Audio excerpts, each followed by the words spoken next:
Feminismo é um movimento sociopolítico criado por mulheres interesseiras e desocupadas para botar toda a culpa no homem pelas desgraças da humanidade e receber indenização caso o marido não traga ouro na volta do trabalho. Infelizmente, mulheres honestas entraram na jogada para combater a falta de piroca do machismo homossexual, não lavar a louça ou fazer sanduíches. Especula-se que o feminismo é um movimento fundado e financiado pelo diabo para causar o fim da humanidade, pois apesar de suas militantes e adeptos dizerem que não dependem de homem para nada, uma parte delas tem a obsessão de ser uma carreirista fodona que tem como objetivo ter uma renda maior do que o Bill Gates, mas se isso acontecesse, nem com o Bill Gates ela namoraria ou daria, pois apesar de querer ser superior ao homem, ganhar mais que ele, elas não suportam ou não conseguem manter um relacionamento de mais de 2 semanas com um homem que tem uma renda menor que a delas porque elas dizem que não querem sustentar marmanjo. Apesar de as suas adeptas e simpatizantes jurarem que o feminismo luta por privilégios pela igualdade entre os sexos e que não dependem de homem para nada, elas nunca deixam de querer usar o homem como provedor, em exemplos como dividir a conta do motel, dividir a conta do restaurante italiano, dar carona para elas, etc. Claro que não podemos generalizar, existem mulheres que fazem coisas citadas acima que os seus namorados ou maridos fariam por elas. Há indícios carece de fontes de casos de mulheres que fazem isso. Os maiores exemplos de mulheres assim estariam em localidades como o Acre, Namekusei, Krypton, Mundo de Bob ou a Sala de Troféus da Ponte Preta. A mesma história se repete ao longo de milhares de anos sem qualquer alteração. A feminazi acaba sozinha e mãe solteira, diferente da desquitada que teve uma longa relação por anos e tem que fazer o papel de homem de brincar e educar o filho e fica esgotada emocionalmente. Pior que o catarrento tem ataques de raiva alucinante, chora e bate a cabeça na parede e ela tem que lidar com aquele demônio que não é filho do homem que ela ama, sozinha, pois o pai deu no pé. Mesmo assim se encontra com suas amigas, lésbicas, para criar um bunker emocional contra o mundo machista. Apesar de já estarem murchas, gastas e pálidas ainda tem a mesma cabeça dura de adolescente que fica repetindo machistinhas. E você é guerreira amiga e enquanto olham umas para outras tentam conter as lágrimas das outras e fingir que ainda estão certas. O pior é a criança que quando vai passear tem que fingir pra mãe que tá super feliz, só pra mãe não chorar, mas fica meio chutando as quinas quando anda por aí de cabeça baixa porque não tem um apoio masculino. A origem do feminismo começa quando Adão e Eva viviam felizes e completamente pelados no jardim do Éden. Um dia, veio uma serpente ter um papo com Eva, seduzindo-a para ir comer o fruto proibido por Deus, a maçã da árvore do bem e do mal. Essa serpente era Lilith, ex-mulher de Adão que era lésbica e virou feminista por falta de piroca e a grossice de Adão na hora do sexo, e queria fazer com que Eva comesse a sua maçã para se vingar. Eva estava cansada de dar para Adão, ele já não a surpreendia, então decidiu revoltar-se contra o único homem da terra e trocou por várias trincas na maçã da bruxa. Eva gostou tanto da sua rebeldia, que começou pensando que sua metade não era Adão, mas uma mulher, como ela própria. Eva levou Adão a Lilith, confessando que havia feito com a bruxa e quanto havia gostado. Adão ficou na merda, sentindo-se um fracassado. Lilith, que era uma safada de primeira, disse para Adão se podia juntar a elas num menage bem safado. Adão não conseguiu resistir e juntou-se a elas. Deus teve de intervir e de expulsar toda aquela putária do seu jardim particular. Na Grécia Antiga, as guerreiras amazonas, grandes miguxas da Xena que se comiam em grandes orgias lésbicas, eram as grandes feministas. Reza a lenda que Medusa também foi uma das primeiras feministas, que transformava os homens em pedra para não aturar trouxas cheios de crises existenciais. É sabido que na Grécia, a grande maioria da população masculina queimava a rosca, e lésbicas e gays não conviviam pacificamente, como sempre. Entretanto, quando os romanos que dominavam a região, que antes pertencia aos macedônios, se converteram ao cristianismo, qualquer tentativa de valorizar mulher mais que os hebreus, ou seja, quase porra nenhuma, foi reprimida na base do cacete. Depois da Revolução Industrial, produtos químicos psicoativos foram liberados na atmosfera via chaminé e inspirados pelas narinas dos animais. Esses produtos alteraram a forma de pensar das mulheres da época, pois trabalhavam nas fábricas que peidavam os gases. Elas voltaram a pensar como uma amazona e iniciaram uma jornada para conseguir mais direitos civis que o homem e causar inveja neles. No arranca-rabo que rolava nas guerras mundiais, quando os homens partiam para o combate e as mulheres ficavam em casa, as pobres tinham de fazer a vida para não morrerem de fome. Então começaram a encher as fábricas, juntamente com seus filhos, onde eram exploradas e assediadas pelos patrões. Como seus maridos estavam morrendo na guerra, rezaram a Deus, pedindo ajuda, mas quem deu resposta foi a Xena, que contou para as mulheres as lendas das grandes guerreiras do passado e que o verdadeiro amor de uma mulher é outra mulher. Numa tarde calma de sábado, enquanto tricotavam, tiveram a ideia de juntar-se aos homens em ideais maiores. Participar de guerras, ter o direito ao voto, receber um salário decente etc. No começo, os homens do governo caíram na gargalhada, acharam que elas estavam de brinquedo e mandaram-nas de volta para seus lares.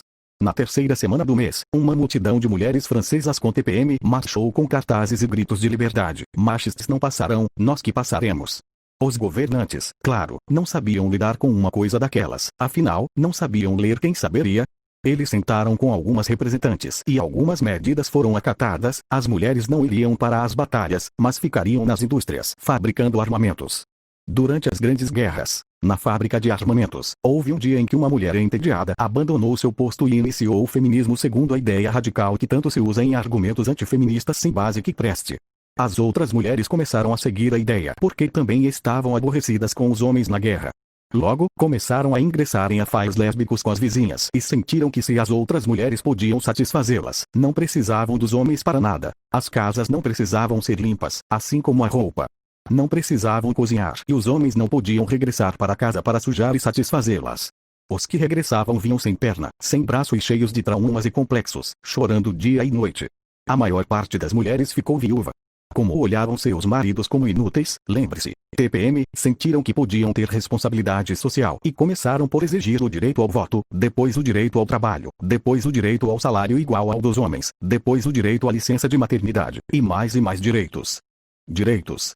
Direito ao voto, direito a não ficar em casa para cuidar dos filhos, direito a não cozinhar, direito a serem livres de ter sexo com a vizinhança toda, mesmo sendo casadas, direito a férias para parir o filho e voltar ao trabalho de seguida, direito a humilhar os homens, direito a ir à escola, desfilar nua, luta pelo fim dos estereótipos de gênero, exceto quando o estereótipo for de que homens são maus e mulheres são boazinhas, direito de inventar falsas acusações de estupro e agressão para chantagear os homens e obter mais privilégios governamentais, direito de praticar a alienação parental para aumentar as chances de obter a guarda dos filhos de 99% para 100%, direito de usar a pensão alimentícia como fonte de renda, como se fosse investimento em ações ou renda fixa, jogando o pirralho pra avó criar e usando o dinheiro da pensão para cair na putaria novamente, direito de enfiar santas e símbolos religiosos no cu na frente da Igreja do Vaticano, e de se manter em silêncio em relação às práticas machistas de países islâmicos, pois é a cultura deles, temos que respeitar.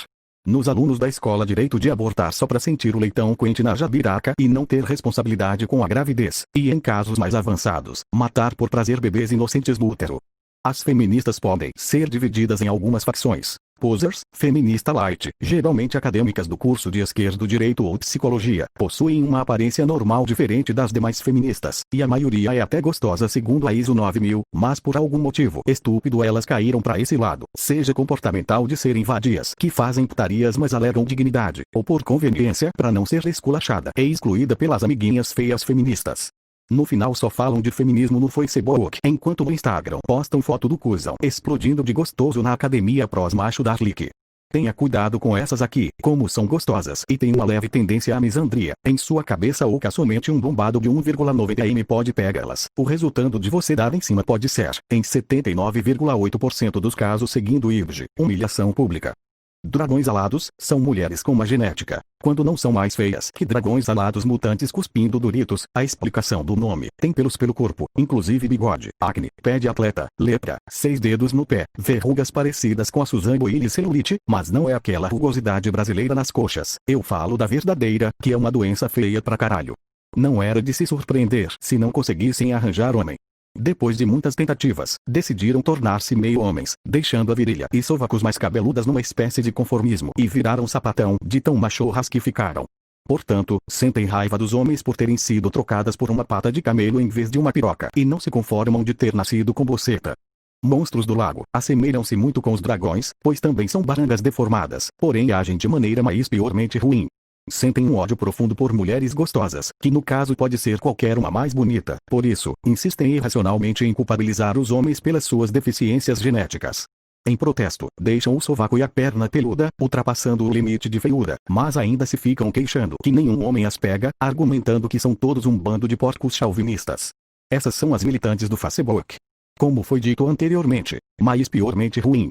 Templo das piranhas, a das putas inconformadas por não poderem comer homens e mulheres sem ficarem com fama de piranha. Entram em conflito com os monstros. Ao contrário das facções acima, essas são bem comidas e com grandes tendências ninfomaníacas.